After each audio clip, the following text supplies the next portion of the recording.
नमस्कार, बहुत स्वागत है आपका। आप देख रहे हैं आपका प्रोग्राम कहानी कुर्सी की। मैं हूं सौरभ आपके साथ। हम यहाँ विजय चौक पर देश की संसद के बाहर मौजूद हैं। आपका प्रोग्राम लेकर के बहुत सारी खबरों की बात आपसे करेंगे और आज तो वाकई एक कुर्सी की सीधे सीधे आपसे हम चर्चा करेंगे और वो कुर्सी है बिहार के मुख्यमंत्री नीतीश कुमार की।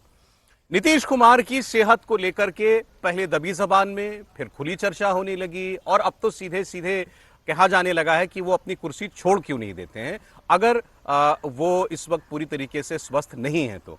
और इसकी जो ताजा विवाद है उसकी वजह बना है एक कार्यक्रम में नीतीश कुमार का राष्ट्रगान के दौरान उनका बिहेवियर, उनका बर्ताव।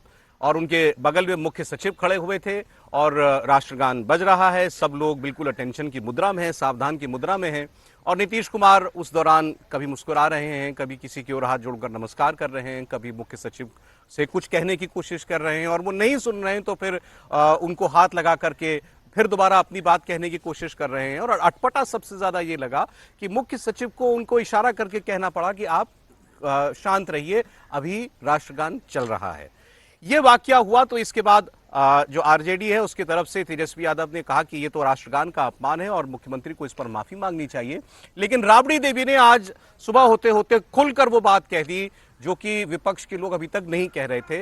उन्होंने साफ साफ कह दिया कि अगर मुख्यमंत्री की मानसिक अवस्था ठीक नहीं है तो वो इस्तीफा क्यों नहीं दे देते, इस्तीफा दें और चाहें तो अपने बेटे को बिहार का मुख्यमंत्री बना दें लेकिन खुद कुर्सी पर न रहें। वो बयान हम आपको दिखाएंगे। और इससे पहले आपने कई दिनों में देखा खास तौर पर राबड़ी देवी के साथ नीतीश कुमार की तीखी नोकझोंक होती रही। वो एक ही बात उनसे बार बार कहते रहे कि तुम्हारे पति को हमने बनाया था, उन्होंने तुमको मुख्यमंत्री बना दिया, सारा काम हमने किया।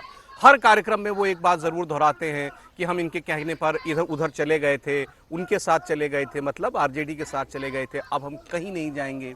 उनका पब्लिक बिहेवियर पिछले कई महीनों से चर्चा का विषय बना हुआ है और इसकी शुरुआत हुई थी जब उन्होंने बिहार विधानसभा में और विधान परिषद में भाषण के दौरान महिलाओं को लेकर के बड़ी आपत्तिजनक बातें कह दी थी, लेकिन वो मामला किसी तरह दबा दिया गया। लेकिन उसके बाद गाहे बगाहे किसी ना किसी मौके पर नीतीश कुमार के बर्ताव से ये बात चर्चा में जरूर आ जाती है कि उनके साथ सब कुछ ठीक नहीं है। उनके नजदीक रहने वाले लोग दबी जबान में इस बात को जरूर कहते हैं कि मुख्यमंत्री जी का स्वास्थ्य ठीक नहीं चल रहा है, लेकिन विपक्ष के लोग खुलकर यह कहते हैं कि मुख्यमंत्री अचेत हैं।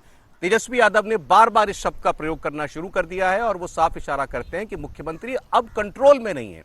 मुख्यमंत्री इस वक्त बिहार का शासन प्रशासन चलाने के लिए अनुकूल परिस्थिति में नहीं है और वो ये भी कहते हैं कि बिहार की सरकार इस वक्त बिहार के चीफ मिनिस्टर नहीं चला रहे हैं बल्कि उनकी पार्टी के कुछ उनके करीबी लोग और बिहार के कुछ मजबूत ताकतवर नौकरशाह वो बिहार की सरकार और बिहार का प्रशासन अपने हाथ में लिए हुए हैं। लेकिन इसमें बीजेपी की परिस्थिति सबसे ज्यादा असहज है। वो इन बातों पर कुछ कह भी नहीं पाती और शायद वो हकीकत जानती है इसलिए इसका जवाब भी नहीं दे पाती है। जेडीयू की तरफ से इस पूरे मामले पर पूरी तरीके से खामोशी होती है और ज्यादा जरूरत पड़ती है तो वो मुख्यमंत्री के सम्मान में सिर्फ इतना कहते हैं कि मुख्यमंत्री के पद को लेकर ऐसी बातें नहीं की जानी चाहिए। लेकिन हकीकत क्या है, अब शायद ये वक्त आ गया है कि इसको लेकर खुलकर चर्चा की जाए और अगर मुख्यमंत्री स्वस्थ नहीं है तो वो, उनकी पार्टी या उनके सहयोगी बीजेपी इस पर कोई फैसला करे। हमारे साथ मेहमान आ चुके हैं हर्षवर्धन त्रिपाठी जी, विजय त्रिवेदी जी, समीर चौगांवकर साहब, बहुत स्वागत सर आप सभी का। और शुरुआत करते हैं आइए उसी वीडियो से जो इस बार विवाद की ताजा वजह बना है। एक कार्यक्रम में राष्ट्रगान के बजने के बीच नीतीश कुमार का बर्ताव, उसको लेकर के जो चर्चाएं हुई और बाद में जो बयान दिए गए, सारी बातें देखिए।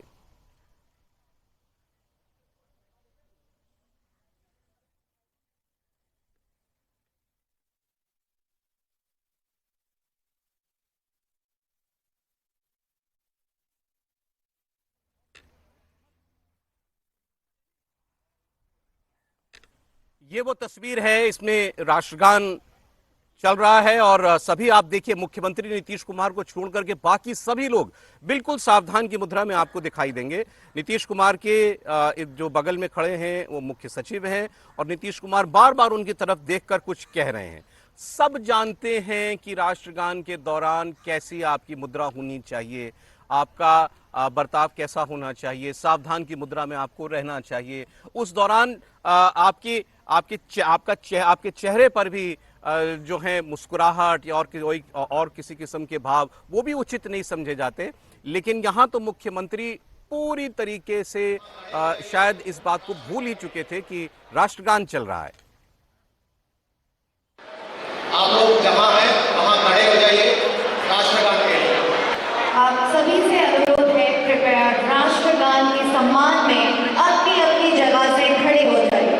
Requesting you all to kindly rise up for the national anthem of India. आप लोग जहां हैं वहां खड़े हो जाइए राष्ट्रगान के लिए। आप सभी से अनुरोध है, कृपया राष्ट्रगान के सम्मान में अपनी अपनी देखिए, जगह। पहली बात तो यही अटपटी लगी कि जब ये कहा गया कि सभी लोग राष्ट्रगान के लिए खड़े हो जाइए तो मुख्यमंत्री मंच से उतरकर ही चले गए। उसके बाद दोबारा अनाउंसमेंट करवानी पड़ी, मुख्यमंत्री दोबारा ऊपर आए, उसके बाद राष्ट्रगान शुरू होता है और उसके बाद आपने देखा वो उस वक्त कैसा बर्ताव कर रहे थे। अब इसके बाद आप सुनिए तेजस्वी यादव, राबड़ी देवी, उन्हीं की पार्टी के एमएलए, तमाम लोग क्या कह रहे हैं।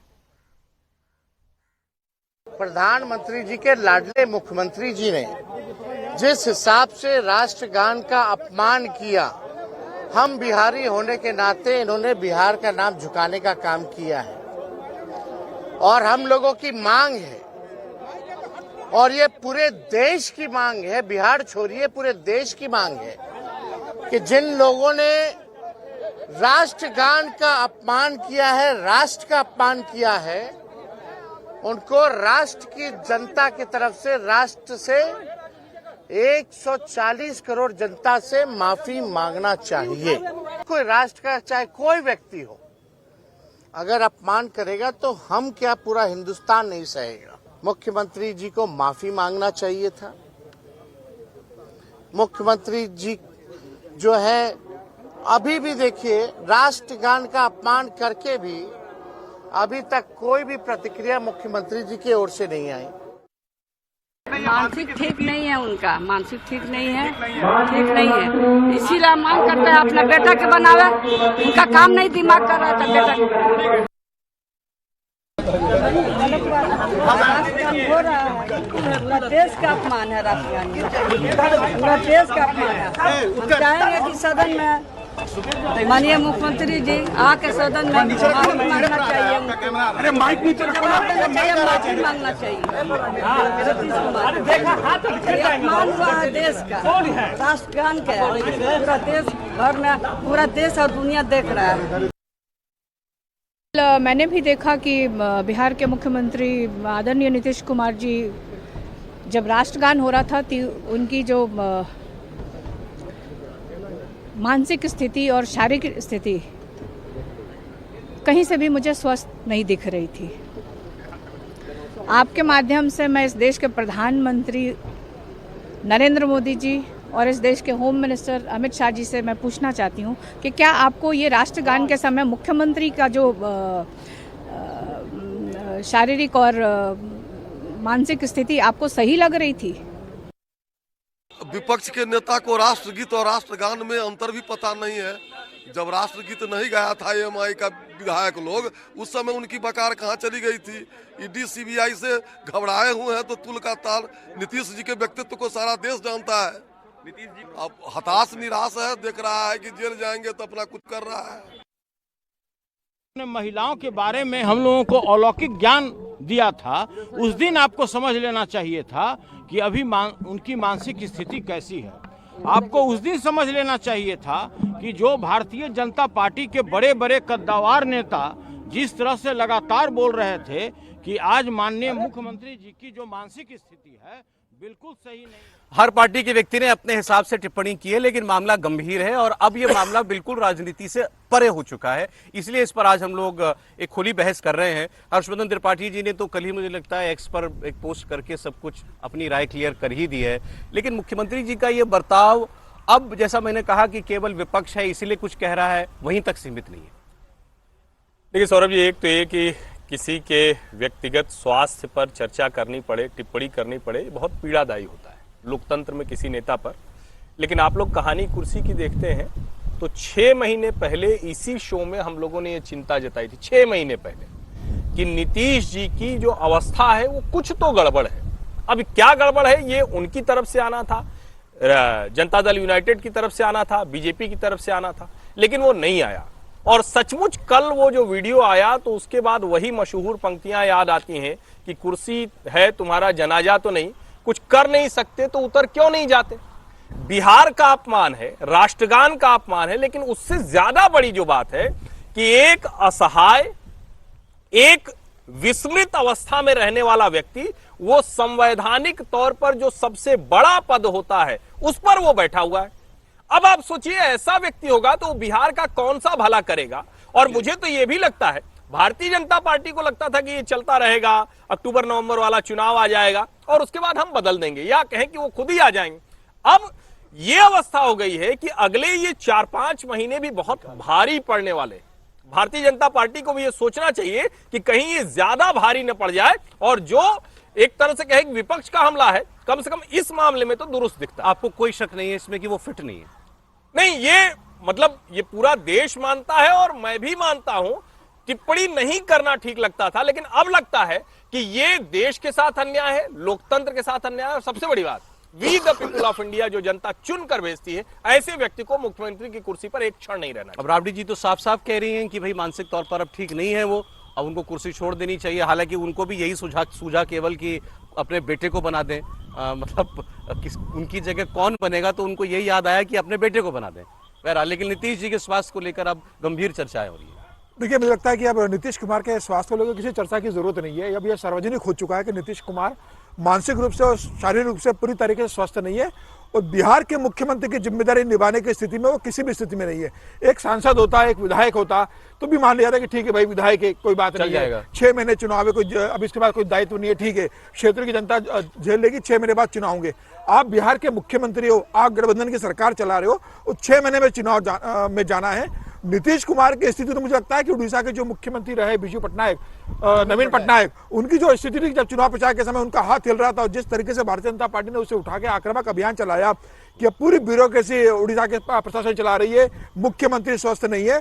मुझे लग रहा है कि जो नवीन पटनायक के लिए कहा गया था उससे ज्यादा स्थिति खराब मुझे लगता है। बड़ा अच्छा कंपैरिजन दिया आपने, क्योंकि बीजेपी ने ही उसको उस वक्त मुद्दा बनाया था, और बीजेपी यहाँ नीतीश कुमार की सहयोगी है। बिल्कुल, और अब बार बार देखिए प्रशांत किशोर तो चुनौती दे चुके कि नीतीश कुमार अपने मंत्रियों के नाम बता दे विभागों के साथ, तो मैं राजनीति छोड़ने को तैयार हूं, मैं चुनाव नहीं लड़ूंगा। उसके बाद नीतीश कुमार की पार्टी जवाब देने को तैयार नहीं है। इतनी बड़ी घटना कल घट गई, उसके बाद नीतीश कुमार कम से कम शाम को ट्विटर पे कह देते मैं माफी मांगता हूं, मुझसे गलती हो गई। तो ये है कि वो वही बात जैसे उन्होंने कहा, इस पर ज्यादा हम क्या टिप्पणी करें कि क्या है, उनको कोई स्वास्थ्य में कोई दिक्कत है, टिप्पणी इसलिए करना पड़ेगा सर, मुख्यमंत्री है वो किसी राज्य के। लेकिन हाँ, लेकिन ये खुलकर अब किसी को बताना चाहिए, मुख्यमंत्री ही इस पर चाहे पहल करे।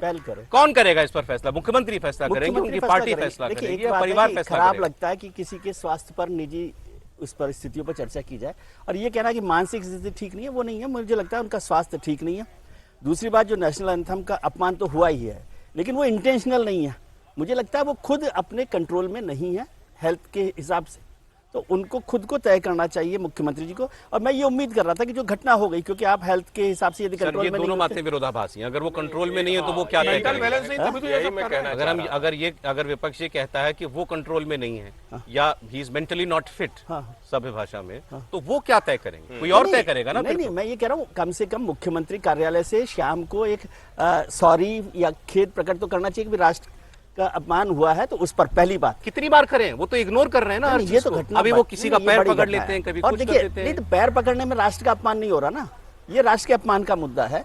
दूसरी बात क्या, राजनीति ऐसी चलती है। आपको ध्यान हो 6 महीने पहले जब, या कुछ वक्त पहले, 6 महीने से ज्यादा हो गया उस बात को, जब नीतीश कुमार जी विधानसभा में थे, मुख्यमंत्री थे आरजेडी की मदद से, तो जो महिलाओं पर बोला था तब आरजेडी चुप थी। आज जो कुछ हो रहा है, आज बीजेपी के साथ मुख्यमंत्री है तो बीजेपी चुप है। और वो समीर जी ने बिल्कुल ठीक जिक्र किया, मुझे याद ही आ रहा था कि जो नवीन पटनायक है उनका एक शॉट था जिसमें वो ग्लास हाथ में ले रहे थे, तो हाथ हिल रहा था, और मे भी शायद उसने चुनाव हरवा दिया, और उसने चुनाव हरवा दिया नहीं, और बीजेपी ने उसका पूरा एग्रेसिव वो किया।